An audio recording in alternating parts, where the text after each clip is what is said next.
Liverpool 7, Manchester United 0. I can only assume. Well, what was it? Liverpool 7, United 0. Right, okay, yeah. I thought so. I was checking. Well, what do you think it might have been 1? I was confused as to the score. What is almost certainly United's worst, I think certainly United's worst ever result in the Premier League era. I'd like to know if that's United's worst ever result as a football My dad's team. messaged me. He's, I don't think it's his worst result, but he's put it into context. He said, worst display of defending since we got relegated in 74.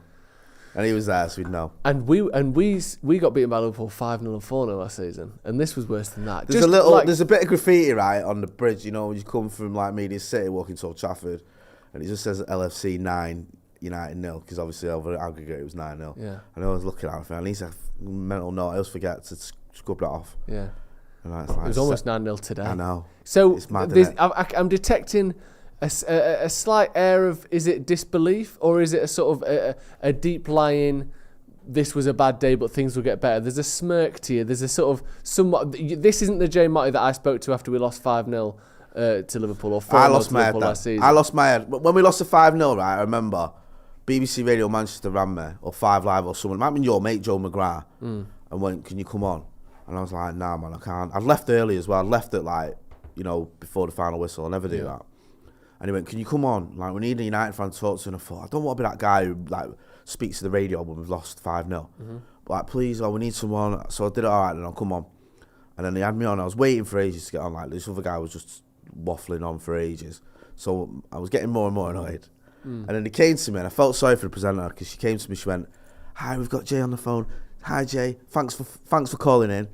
So hang on a minute, I didn't call in you. You called in me. Let's get it right. Just really gave barrels. Yeah, straight away. And she went, oh, I'm sorry. And then I was like, no, I'm sorry. I didn't mean to snap at you. It's not your fault. I don't feel like I'm getting that Jay Motti right now. What's going on in your head?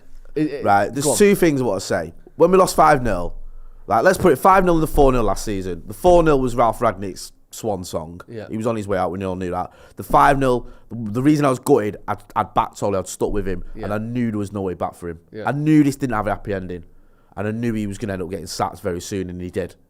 That was late. I think 5 games later he got sacked. Yeah. With this one, I have faith in Erik ten Hag. Yeah. I think we're still in a strong position. We've just won a trophy.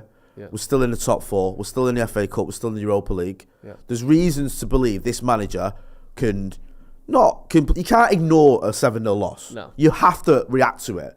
You have to. When we lost 4-0 to Brentford, he got everyone in for extra running. Yeah. He has to say to certain players that is unacceptable. Yeah. He has to say to look at certain players and go, are you the guy for me? Yeah. I don't know who that may be. Maybe he looks at, I'm not singling him out because it's not his fault we lost 7-0, but does he look at Weghorst, for example, and go, he's a player who's got a ceiling that isn't high enough for me to challenge for titles with? Yeah. Does he look at other players and go, you're not the guy for me in this style that I want to play? But by and large, you've had a lot of good players today. Luke Shaw's a good player. Martinez is a good player. Casemiro's a good player. They're all very good footballers, and they didn't turn up today. No. And you cannot have that. You can't have that against Brentford. You can't have that against, Aston Villa. You certainly can't have it against Liverpool. Do you know what I mean? Because they'll punish you. Yeah. And there was too many players whose heads dropped at 3-0. Probably was the point where we just gave up. Yeah. And that's unacceptable. So I'm gutted, obviously. I hate losing to Liverpool. Yeah. I've never seen my team lose 7-0 before in my life. The 6-1 against City, the 6-3 against City, the 5-0 against Liverpool, the 4-0 against Liverpool, the 4-1 against Liverpool, they all hurt me. This has just left me a little bit sort of shell-shocked almost, what is going on here. But the one solace I've got is that I'm confident we've got a manager who not only can turn it around, but we're also in a position where the board aren't going to be going, let's get rid of Erik ten Hag on the back of this. Because we're still 3rd and we're still in all the cups. Yeah. So it's a horrendous day in the office, but that for me is all it is, rather than anything far-reaching. Yeah, it almost reminds me, although there was the added dread then of not winning the title, which we didn't know at the time, but this almost reminds me more of the 6-1 against City than it does the 5-1, the 5-0 last season, or the 6-3, or the 4-0 last season against Liverpool. This reminds me of a team that's good, that's capable of winning trophies, but for whatever reason, and it's something that we have to get over, and we'd sort of almost focus on the positives to start with, which I think isn't a bad idea. But let's just have a look at some of the negatives. First half, I thought United looked good. I thought United were unlucky to go down 1-0 at Roy half Keane time. said we were a better team. Yeah. And then to go from that to conceding 6 goals in the second half, yes, there might be a physical element where things have caught up with us, but Liverpool, it's not like Liverpool have played 3 games all season and they're dead fresh, is it? No. They've got Champions League, they've been in the FA Cup until recently, they've been, I know that they're playing every league game as well, they've not had the League Cup, but it's not like they've played 20 less games than us this season. They're a team that play pretty much twice a week as well. And they're a team that's been shit all season. That's the other thing that's worth remembering. This isn't like the best Liverpool team. This is the worst Liverpool team in 7 years, where they're points adrift of top 4. Even worse off, I think, in the other competitions than they were the year where they just scraped top 4. I mean, I would say that they're out of the Champions League, but after today, who knows? But they conceded 5 against Real Madrid at home 10 days ago.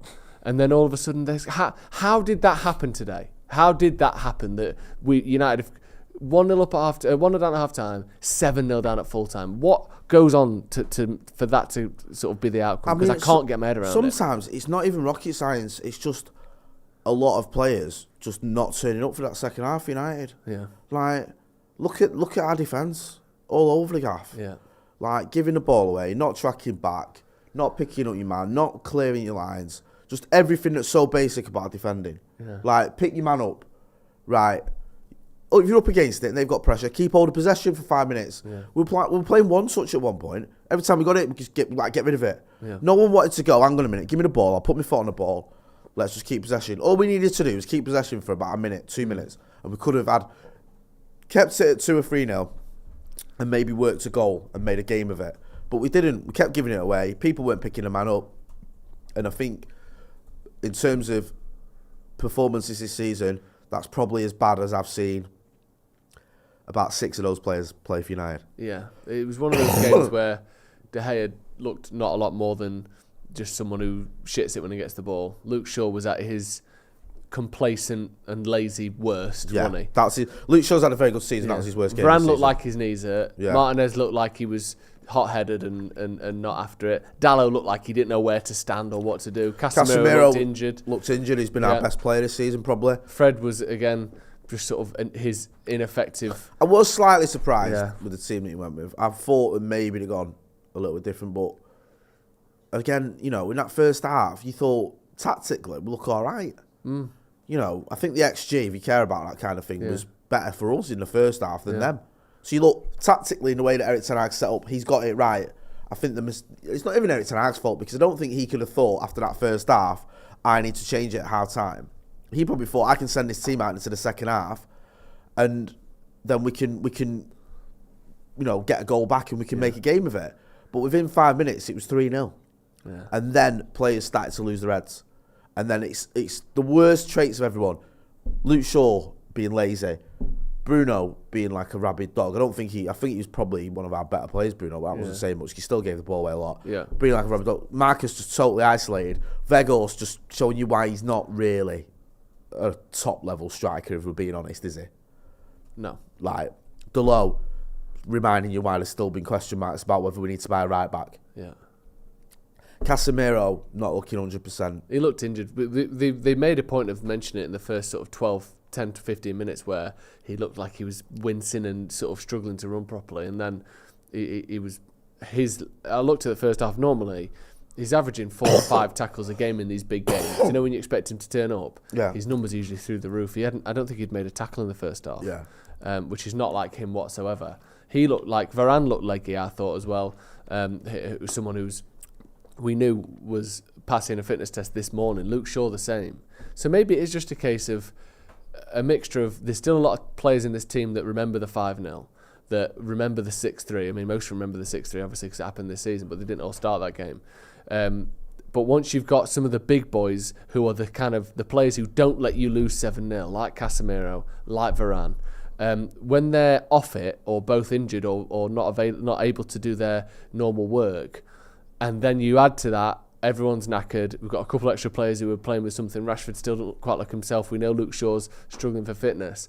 Then it does bring the worst out of everyone. But 7-0 is still inexcusable, isn't it? It's not like everyone could have a terrible day at the office and you lose 3-0 and you still say it's shocking. 7-0 is like, that's what they do against Plymouth. That's what they do against non-league teams. Even in our A-day under Fergie, I think the 8-2 and the 9-0 against Ipswich, am I missing one? Did we ever score 7 goals against anyone? Other than those 2 games I mentioned under Fergie? I mean, it's rare. I can't think of it. I mean, Barnsley 7-0. It's Barnsley, Andy, say there you go, Barnsley. Did you say Forest? Oh no, 8-1 against Forest, sorry. 8-1 against Forest, Barnsley, but Ipswich, those games are few and far between. And Arsenal, it was unheard of. Yeah. And we dominated football for 20 years. Yeah. And now we're in a position where we're the 3rd best team in the league, according to the table, and you've lost 7-0. So a team that, before the game, when I looked at the 2 starting 11s, I thought we had a stronger 11. Well, I still do. That's the mad thing. I still do. I still wouldn't swap most of their players for ours. Salah's obviously has got this thing with Luke Shaw where it's like Luke Shaw's just pure nemesis, innit? Yeah. You know, like there's certain players in all disciplines, in chess, in cricket, in whatever, like there are certain batsmen who are the best batsmen in the world, but for whatever reason, X bowler gets them out every time, or vice versa. And it's like Luke Shaw, he sees Salah and he goes, well, you're scoring 1. I can't stop you scoring today. So there's a point where he's so worried about Salah, he's so nervous about him. They were counter-attacking. I think it was their 3rd goal. They were counter-attacking. Martinez, the play goes past Luke Shaw, so Martinez comes over to cover him. Now, Luke Shaw's got to think, and he's been playing centre-back this season, Martinez is covering the left-back position. I now become a centre-back. I go back and cover where Martinez should be because he's helping me out. And instead, he just went with Martinez to Salah, left Gakpo completely open in the 18-yard box, 1 pass inside, and he's clipping it over De Gea's shoulder, and it's game over. But little things like that where I feel like Luke Shaw's still so scarred by Salah from last season, that hat-trick he scored, where him and Maguire were spinning around like like they're on a roundabout. And I just felt that in the second half especially, heads went a little bit, didn't they? Anthony was swinging for people. You saw Luke Shaw tackling, was it Nunes, and then standing over him when he was already on a booking. Yeah. You know, a few of that's the worrying thing for me. I think that's there was that debate last season with Pogba, like, did he do it on purpose? Like, some people saying he just didn't fancy it. You know, when he got his red card. I'm not saying he did, but I remember that debate going on. People say he came out, he threw himself in 2-footed because he just thought, I'm not up for this. Yeah. And got a red card. Yeah. I think he came on. I might be wrong, but I think he came on as a sub. Yeah. And then, but either way, in the second half, he got set off. The Felton element, I'm not saying that as a case, but that was an accusation. The Felton element of that today, players just thinking, nah, I'm not up for this. Yeah, fuck this. Like a real, well, it's over anyway. I can do what I want now. There's just no, honestly, I'm almost speechless with that. There's just so many players who just didn't turn up today. And it was a case of, they turned up and we didn't. Because I think we could have got away with that performance against Liverpool maybe a month ago. Because they weren't playing well at all. No. And maybe you turn up like that and you get away with drawing, or you lose 1-0, which isn't the worst thing in the world.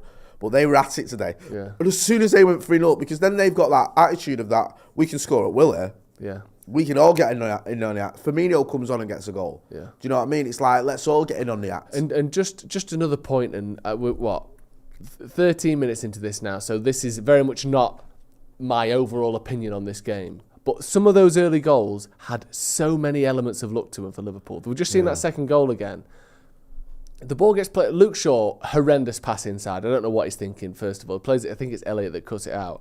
But then Vegos comes in from behind Fabinho, I think. Slide tackles the ball, wins the ball, and it just bounces back to Fabinho. Then Casemiro tackles the ball, wins the ball, and it bounces back to their player. Then the ball rolls past Varane, and he sort of sticks a leg out, somehow doesn't get a touch on it. It then goes out to the right-hand side. The ball gets crossed in, hits Luke Shaw. Luke Shaw blocks the cross. It falls straight back to Elliott. Like, obviously, after what happened after 3-0 is just United players completely capitulating, absolute disaster.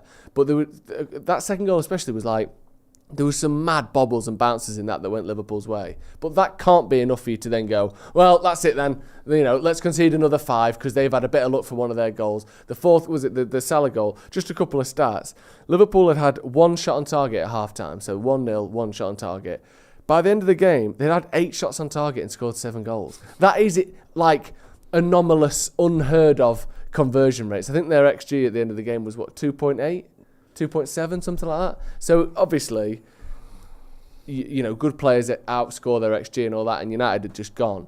But there was a weird sort of, I don't even know, element to the game. Are we allowed to say that there's a little bit of that like, yeah, they got a bit of luck. Everything that could have gone right for them did, and everything that could have gone wrong for us did. Yeah. And yes, we were the architects of our own downfall because of poor positioning and passing and all the rest of it. But also, it kind of, and there was some good finishing as well there. Like Gakpo goal, just seen there. Salah's second goal. Where he's on a very tight angle. I don't even blame De Gea for that. I think it was just a very good finish. So you've got strikers there, 3 or 4 players in the attackers who, were absolutely flying. Whereas for United, we never got going. I mean, Marcus, I think, hit the post, but that was it. We had a comfortable saves from Anthony, I think, as well, which were more or less straight at the keeper. I mean, there wasn't many the way you go, we should have scored there. Marcus maybe in the first half, maybe Bruno with his header. Although I do think that Alisson Becker had it covered. Yeah. So, and also, it's a diving header well wide of the far post. It's a really difficult one. If he scores that, it's a worlder. Yeah. I think Rashford's was the big one. But the thing is, you should be able to miss every single chance in a game and still not lose 7-0. Yeah. Do you know what I mean? We could have missed every chance. That's not, That's, I know you're not excusing. No, you're right, bro. Because at the end of the day, defensively, you can't be conceding 7. Even if you miss all your chances, you should draw the game 0-0 or lose the game 1-0, not lose 7-0. Yeah. We've got a few quotes from Roy Keane. He said, if I got beat 6 or 7, I'd go into hiding. I'd go missing for a few months. It really is that embarrassing. I never thought United were back to their very best. They've had some very good results. They've been giving teams chances. Leicester at home, West Ham, teams have let them off the hook. It's interesting, isn't it, how you can win all these games in a row, win trophies, all that, but as soon as you lose, everyone saw it coming. Yeah. Innit? And I kind of get it. As well, some of these games, look at the Carabao Cup final. They didn't have a lot to do. No. It's not like we've been all over the gaff. It's not like it's not like, I saw this 7-0 coming. No way. Shaw says, I feel embarrassed for the fans and the people who are watching for us. I can only apologise. He also said, it's not going to be easy watching this back, but Ten Hag is going to make us watch it back and show us what we need to do to learn from this embarrassment. I mean, I'd like to hear from Ten Hag at some point, but there's a lot to think about there. We've got a few super chats. Tim Sim says we should have expected that all good runs come to an end, but not like this, not capitulating this terribly. Anfield is hell. F Anfield. Odds that we hear Ten Hag making them do laps around the entirety of Carrington. I don't know if the legs have got it in them. I don't know what he'll do.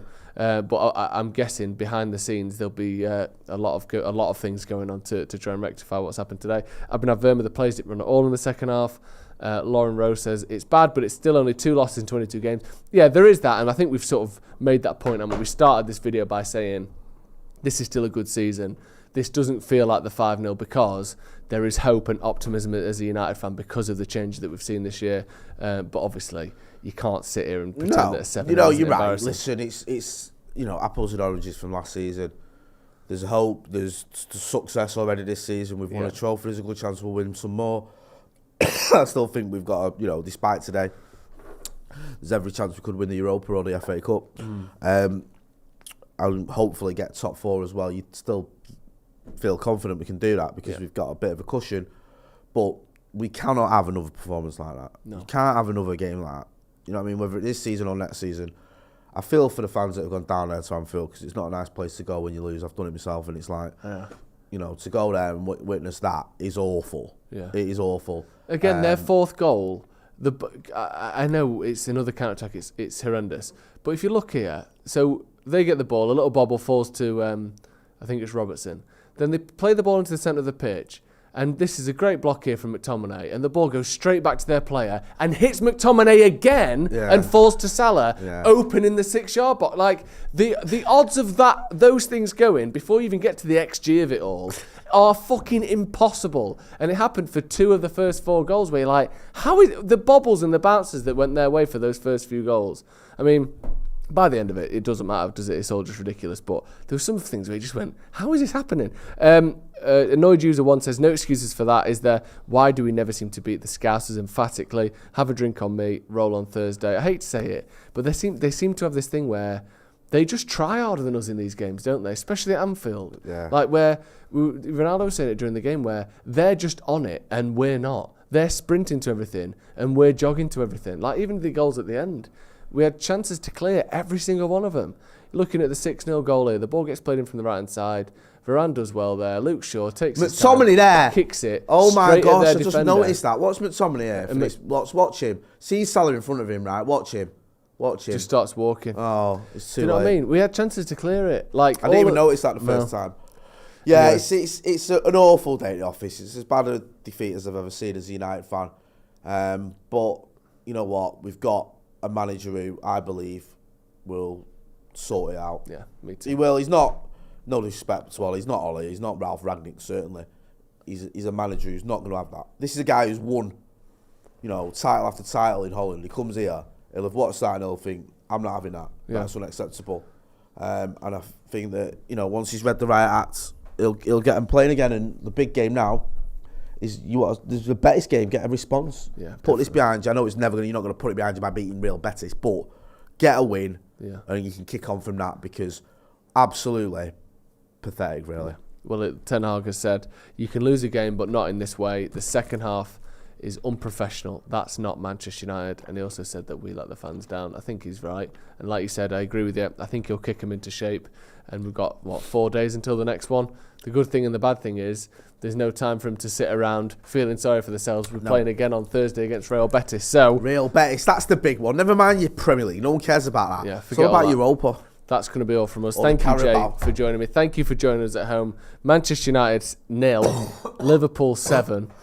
Excuse me, I'm dying. You're dying. Yes, that's one positive. One day we'll all be dead. Thank you for joining us. Hit subscribe if you haven't already, and we'll see you in a bit.